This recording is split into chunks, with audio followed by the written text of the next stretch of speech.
In this video, I'm going to show you how to replace your lower ball joint. It's located right here where it bolts onto the control arm. The first thing we have to do is remove the wheel. So with a 19mm socket, take all 5 of your lug bolts off and then remove the wheel.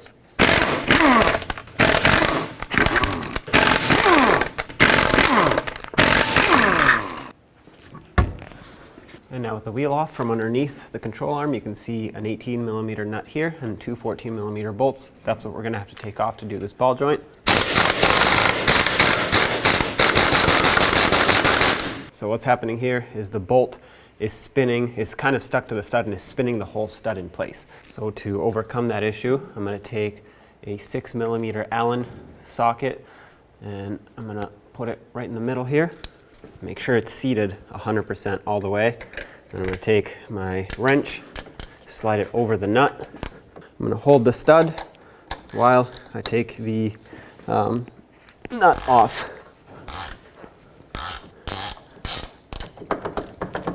Take it off the rest of the way. And now for the 2 14mm bolts. This is optional, but I do recommend it. I put on 2 lug bolts with a couple spacers here. That way it holds the rotor on even tighter than this little tiny one. Now we're going to remove the axle bolt with a 13mm socket. And now you want to make sure that your axle actually pushes through. This one does. If it's seized, you'd want to unseize it by using a hammer and just very gently tapping it until it breaks free and pushes through. Next, pull down on this control arm, and as you can see, you won't have enough slack to separate this, so I'm going to lift this up with my pull jack, and if I just lift it up enough, there we go, it separates. Put it back down, push this out of the way, and now your axle is safe. You can push your axle aside, the control arm up, and we can work on the ball joint. And the axle's safe, control arm's safe, everything's good. Now I'm going to take a chisel and a hammer, and I'm going to hammer down on these 2 ears here and hopefully drive the ball joint down out of the knuckle. Be careful because the knuckle's aluminum, so you don't want to damage this part. Now that I separated it, I can use a pry bar. And there it is. Looks like someone replaced it and put a bunch of anti-seize in there, which actually helped me out. A lot of times these are super seized up and you'll have to beat them out for a while. But now let's prepare this area for the new one, which means basically just cleaning this up. There's some anti-seize that's stuck in these threads up in here. I want to make sure you have no debris. Clean out any old gunky anti-seize that's in there. Maybe apply some fresh stuff and we'll keep going. All right, so now, like I said, let's just clean out everything.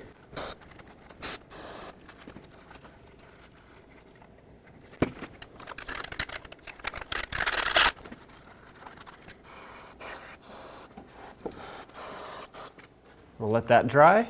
We'll reapply a nice thin layer of anti-seize and then install the ball joint. Now I'm going to coat the surface in some anti-seize, and I'm not going to put a ton. I just want a nice thin layer. Prior to this, there was a little bit much in here, to be honest. So just a light coating so it doesn't seize up in there. And I'm also going to coat this surface here, but don't put it inside the threads there, and don't put any on these bolts. If anything, you'd want to put thread locker on them, but I'm just going to leave them dry as is. You're better off than putting anti-seize on them because you don't want these to back out by themselves. So that would be an issue. So just coat this surface so it doesn't corrode in here. And now let's put the new ball joint in. Line it up. And as you can see, it's not just going to slide right in. You're going to have to kind of persuade it. So I'm going to start it. Okay, but now I will take a punch and drive it in with my hammer and punch. Change my mind, I'm actually going to use a chisel bit so I can actually get on this outer lip here. Make sure you don't damage the boot though.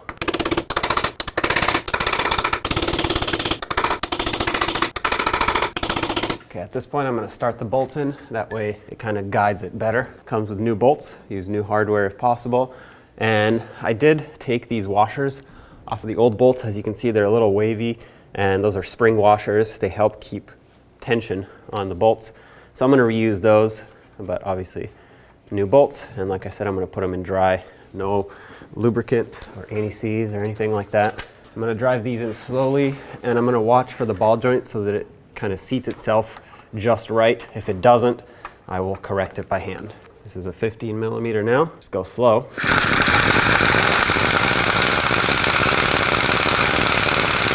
Didn't bottom this one out yet. I just made it snug, and I'm going to do this side now. Starting to bend the end of this here, so now I'm going to take my chisel. There's pressure on both of these, and I'm going to start driving this up. Okay, so I got it lined up and bottomed out. Let's snug these up and then we'll torque them. Make sure the backing plate isn't hitting the rotor. It's going to make some horrible noises if it does. These two get tightened down to 40 Newton meters, which results in 29.5 foot-pounds, so just about 30. I put some anti-seize on the splines of the axle here. Optional, but I recommend it. So now let's get the axle shaft back into the knuckle. I'm holding the control arm so it doesn't actually pinch the ball joint boot. Okay, axle is slid in.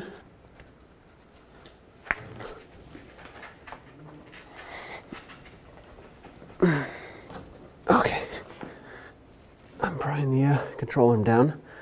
Wiggle the knuckle until it pops in there. Now let's bottom out this nut. Torque is 50 Newton meters and then 40 degrees. 50 Newton meters converts to 37 foot-pounds. Okay, so that's 50 right there, and 40 degrees. And that's it right there. Now let's install the axle bolt. We're going to use a new bolt. It was supplied with the ball joint. We're going to tighten this to 35 Newton meters and then 90 degrees. And 35 Newton meters is just about 26 foot-pounds. I'm going to hold the hub with the pry bar. Okay, so that's 35 foot-pounds, and now we'll go 90 degrees, which is a quarter of a turn. That's it right there. And if you used lug bolts to hold your rotor on as an extra safety measure over this, well, you just go ahead and take those off now. Let's put the wheel back on, put on all 5 of your lug bolts, and then we'll snug them up and torque them.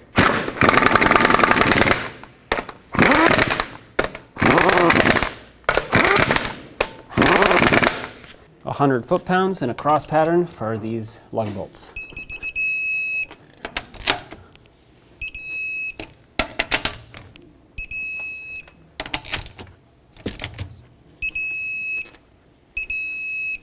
Double check them.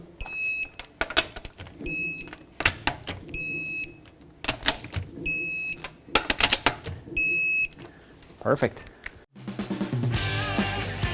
When only the best will do, demand TRQ. The only company that lets you view before you do. TRQ is committed to offering the highest quality aftermarket auto parts that are engineered for peace of mind. Thanks for using and viewing with TRQ.